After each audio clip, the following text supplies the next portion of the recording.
Pessoal, boa noite para vocês, né? Vocês fazem parte de um grupo muito importante de estudantes, tá? Que muito provavelmente vai fazer em novembro desse ano o ENAD, tá? Não sei se todos vocês sabem da importância, da magnitude do ENAD, mas ele é um exame nível nacional, elaborado pelo Ministério da Educação e pelo INEP, tá? Que visa, entre várias outras coisas, né, avaliar o desempenho dos estudantes, tá certo? É claro que esse desempenho, por que eu falo várias coisas? Porque esse desempenho, ele vai ser avaliado, ele não é útil só para vocês, mas ele é extremamente útil para as instituições também. Porque de uma maneira ou de outra, o desempenho de vocês nesse ENAD vai se refletir numa nota, numa mensuração que o MEC, que o Ministério da Educação, vai dar para a nossa universidade. Basicamente, nossa noite vai ser dividida em 4 momentos. Primeiro, eu vou falar rapidinho para vocês sobre esse momento nosso aqui, tá? E falar um pouquinho da universidade, alguns projetos. Depois, a gente vai ter um tempo onde vocês vão responder um questionário que a gente chama de questionário socioeconômico. Depois, vocês vão fazer a prova, propriamente dita, eu vou dizer que prova é essa. E depois, um outro questionário rapidinho de avaliação disso aí, tá? Bom, então vamos começar a contextualizar. Eu falei para vocês que vocês são estudantes ENAD, vocês vão fazer uma avaliação institucional, né, uma avaliação promovida pelo Ministério da Educação, que vai atribuir uma nota para vocês, uma nota para a instituição. Só que é nossa função, enquanto instituição, preparar vocês de uma maneira excelente para poder realizar essa prova, tá? E por isso é que a nossa universidade tem um programa chamado CIAI, tá? E esse programa CIAI é um programa que vai preparar vocês para fazer a prova do ENAD, tá certo? Então, nós estamos aqui agora num momento de preparar vocês, de preparação para a prova do ENAD que você vai fazer lá em novembro, tá certo? E essa preparação envolve não só uma prova simulada que você vai fazer, mas também conhecer um pouco da universidade. Por quê? Por quê? No questionário que você vai responder para poder fazer o ENAD, quando você for fazer o ENAD, é obrigatório que você responda um questionário, que é chamado de questionário socioeconômico. Ele vai te perguntar algumas coisas relacionadas à instituição, tá? Então, enquanto instituição, é nosso papel te preparar para o ENAD, então a gente vai te preparar para responder esse questionário socioeconômico da melhor forma, porque ele vai te perguntar, por exemplo, se a universidade tem projeto, se a universidade tem algum mecanismo de auxílio ou de apoio a portadores de necessidades ou deficientes, alguma coisa assim, e vocês precisam estar sabendo disso para responder de maneira coerente esse questionário, tá? Então, o que a gente vai fazer hoje aqui é um preparatório para você sobre vários aspectos. Esse questionário socioeconômico e a prova do ENAD que você vai fazer mesmo. Bom, então a primeira coisa que a gente tem que entender é o seguinte, o ENAD, tá? Ele faz parte do Sistema Nacional de Avaliação em Educação. E nesse ENAD aí, como a gente estava conversando aqui, ele tem como componente o questionário socioeconômico e uma prova que é composta de formação geral e conhecimentos específicos, tá? Hoje nós vamos simular as duas coisas. Nós vamos simular esse questionário, a resposta a esse questionário socioeconômico, e nós vamos simular também a prova que você vai fazer por ENAD. Tá certo? O pessoal do virtual também vai ter essa simulação e a gente vai falar mais para frente um pouquinho sobre como é que você vai acessar esse questionário socioeconômico e a prova do ENAD também, tá? Bom, vamos falar um pouquinho dessa prova, tá? Essa prova, ela é composta por 40 questões. Dessas questões, você tem algumas questões que a gente chama questões de formação geral e algumas questões que a gente chama de componente específico. Para o pessoal de análise e desenvolvimento de sistemas, essas questões específicas são questões que envolvem engenharia de software, que envolvem programação, algoritmos, de algoritmos, pegando um pouquinho de estruturado e tal, às vezes alguns conceitos básicos de orientação a objeto, né? E essas questões de formação geral são questões que a gente pode mapear, digamos assim, questões que envolvem interpretação de texto, questões que envolvem atualidades, questões que envolvem, por exemplo, problemas ambientais que a gente esteja passando agora, tá certo? Bom, nesse simulado que você vai fazer, a gente não colocou, você está vendo aqui que para cada uma delas, a gente tem questões, A gente tem questões discursivas e questões de múltipla escolha. Nesse simulado que a gente vai fazer hoje, e que o pessoal do EAD vai fazer também, a gente não tem as questões discursivas, tá? A gente só tem questões de múltipla escolha para dar uma agilizada no tempo e também porque a gente, né, para a gente não tomar muito tempo de vocês, já que a noite é longa, a gente tem várias atividades aí por fazer, tá certo? Então a gente vai ter basicamente as questões de múltipla escolha. Vamos lá? Bom, pessoal, no questionário socioeconômico que vocês vão responder no ENAD, eles vão perguntar algumas questões para vocês a respeito, por exemplo, dos suportes que a universidade tem aos processos de ensino-aprendizagem. E é interessante que vocês saibam, por exemplo, que a gente tem um serviço de orientação e acompanhamento psicológico e pedagógico, tá certo? É interessante que vocês saibam que a gente tem um serviço de monitoria, e não sei se vocês se lembram, mas todo semestre eu passo, né, nas salas convidando o pessoal para monitoria e falando para o pessoal ir para monitoria, né? A gente tem também um serviço de orientação inclusiva, tá certo? Para aquelas pessoas que precisam. Bom, a gente tem inúmeros projetos de extensão universitária.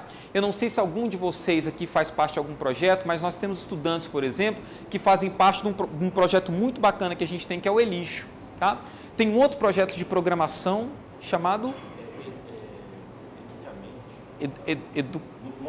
Logicamente, que é um projeto para ensinar programação para o pessoal de ensino fundamental e ensino médio, tá? Mas nós temos vários outros projetos de extensão universitária. O que é extensão universitária? É quando o estudante vai a campo, quando a gente, de alguma maneira, a gente auxilia a comunidade, né, com as demandas próprias da comunidade e com o conhecimento que nós, da universidade, podemos oferecer para a comunidade. Então, isso é extensão. O Elixo, por exemplo, é um projeto que trata os resíduos da área de informática. Então, os caras separam ouro, separam os metais preciosos e tal, não sei o quê, daquele lixo eletrônico, tá? Para que isso não vá para a natureza, não contamine a natureza. Então, são vários, isso só na área de tecnologia, porque se você for pensar no âmbito universitário, são inúmeros projetos que a gente tem, né? Bom, projetos de iniciação científica, quando o estudante começa efetivamente a fazer ciência, né? E a gente também tem alguns projetos, a universidade ela precisa ofertar, precisa ter essa iniciação científica até para ela ser chamada de universidade, tá? Quando a universidade tem programas de mestrado e programas de doutorado, esses programas são especificamente voltados para a iniciação científica, para a ciência, tá? E vocês sabem, obviamente, que a gente tem vários programas de mestrado, vários programas de doutorado. Então, ó, algumas coisas aqui que a gente separou para vocês. A UCB é a melhor universidade privada do Centro-Oeste. Para ela receber esse título, ela precisa ser muito forte em iniciação à pesquisa, né? A UCB está entre as 10 melhores universidades privadas do país, a 4ª em pesquisa e a 5ª em inovação, tá?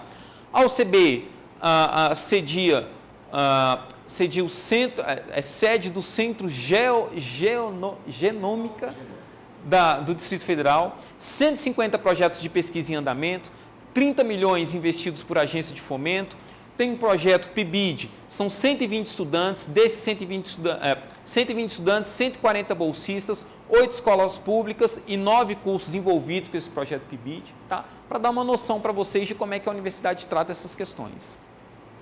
Projetos de empregabilidade e estágio, eu mesmo já fui várias vezes ali na salinha no bloco L, aquele bloco baixinho, né, para auxiliar o pessoal nesses projetos de empregabilidade, é o PROGEM, né, auxilia os estudantes na qualificação do processo teórico alinhado à prática do estágio em empresas idôneas, proporciona aos estudantes oportunidade de aprendizado e efetivação no mercado de trabalho. Atualmente, são 2.233 estudantes em 36 cursos atendidos pelo PROGEM. Está precisando de um estágio? Dá uma chegadinha no PROGEM, conversa com o pessoal lá que eles devem ter uma relação gigante para vocês de empresa para vocês estagiarem, tá? Internacionalização muito bacana, tá? Programas de bolsa ibero-americanas com inscrições nesse período aqui, a partir de 3/4, tá? Quer estudar no exterior? Programas interessantes. Programa de intercâmbio e mobilidade institucional, tem uma do Santander também, né? Acho que não está aqui. Programa... olha aqui. Oportunidade de intercâmbio, oportunidade de intercâmbio. Então, a gente tem alguns programas de intercâmbio oferecidos pelo Santander, por universidades ibero-americanas, Tem o programa de mobilidade institucional, o Top Espanha que a gente falou ali, tá? Aqui a quantidade de estudantes que a gente tem em intercâmbio. Então, por exemplo, no Ciências Sem Fronteiras, que é um programa governamental, em 2016, no primeiro, 9 estudantes, no segundo semestre de 2016, 2 estudantes, um total de 11 estudantes. Então, num total geral de estudantes em intercâmbio na universidade, nós temos 51. E esses aqui são os países onde os nossos estudantes estão. Qualquer um de vocês pode se inscrever no programa desse. Qualquer um de vocês. Então, a gente tem alguns exemplos aqui de eventos em nível de pós-graduação. Nós teremos quantos eventos só na área de TI? Ainda nesse primeiro semestre, nós temos o Dark Mira, que é um evento de programação PHP. Depois, no segundo semestre, a gente tem Olimpíadas e assim. Então, só na área de TI. Agora, você imagina quantos eventos a gente tem na universidade toda, né? Importantíssimo, importantíssimo. Às vezes, cara, os caras não sabem, os estudantes não sabem que eles podem ser representados nos órgãos colegiados da universidade, tá?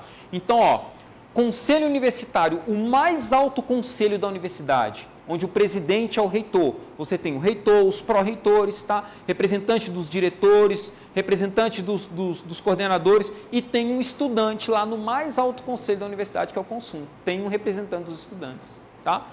Conselho de ensino e pesquisa também tem representante dos estudantes. Comissão própria de avaliação, que trata, sabe o que, cara? Trata sempre das melhorias da universidade, tá? Então, essas pesquisas que vocês respondem, sabe essas pesquisas que a gente fica, às vezes, enchendo as paciências de vocês para vocês responderem essa pesquisa? Essa pesquisa é essa galera aqui da CPA que trata, tá? Então, os caras vão nos resultados dessa pesquisa para poder propor melhorias aqui na universidade. Tem representantes dos estudantes. Os diretórios, os DCS, representação própria de estudantes e os centros acadêmicos. Nós não temos um centro acadêmico aqui, tá? Se vocês quiserem criar um centro acadêmico do pessoal de TI, vocês estejam à vontade para criar um centro acadêmico, não é isso? Vamos lá. Bom, avaliação institucional é aquela CPA que eu comentei com vocês, tá? Então, sempre a gente divulga para vocês responderem a esse questionário aqui de avaliação, para a gente ver a percepção de vocês a respeito da universidade, tá bom? Vocês já devem ter se deparado com uns cartazes desses aqui, tá bom? Vamos lá. Laboratórios, mais de 120 laboratórios, só aqui de informática, nesse andar aqui, nós temos uns 5, 6, 7, né? Mas nós temos também laboratório de biotecnologia, laboratório de medicina, laboratório de física, laboratório de química, laboratório de matemática, laboratório de tudo que você imaginar, né? Ateliê de arquitetura, tem um negócio de gravação lá do pessoal da publicidade, CRTV publicidade, mas tem aqui na universidade laboratório, né? Vamos lá. Biblioteca, lembrando a vocês, a nossa biblioteca é uma referência no Centro-Oeste, que é uma das melhores e mais bonitas bibliotecas, né, em campus universitário. Biblioteca física e virtual, vários títulos que a gente tem em exemplar físico, a gente também tem eles virtuais. Pessoal, olha só, por que essa apresentação? Porque no questionário socioeconômico que vocês vão responder para o ENAD, eles vão questionar algumas coisas relacionadas a isso aqui para vocês, tá? Inclusive, nós vamos, como eu falei para vocês, nós vamos simular a resposta a esse questionário hoje aqui, tá certo? E um detalhe, quando tiver na véspera do ENAD, bom, quem é que vai fazer o ENAD? O ENAD vai fazer os alunos, vocês são, todo mundo aqui é ADS? Todo mundo aqui é ADS, né? O pessoal do virtual também é ADS. O pessoal de ADS, eles são considerados estudantes ENAD, os caras que têm expectativa de conclusão do curso até o final deste ano, tá? Não é isso? Até o final deste ano. E quem já concluiu, qual a porcentagem? Não, mais. Isso. E quem já concluiu cerca de 60% a 70% do curso.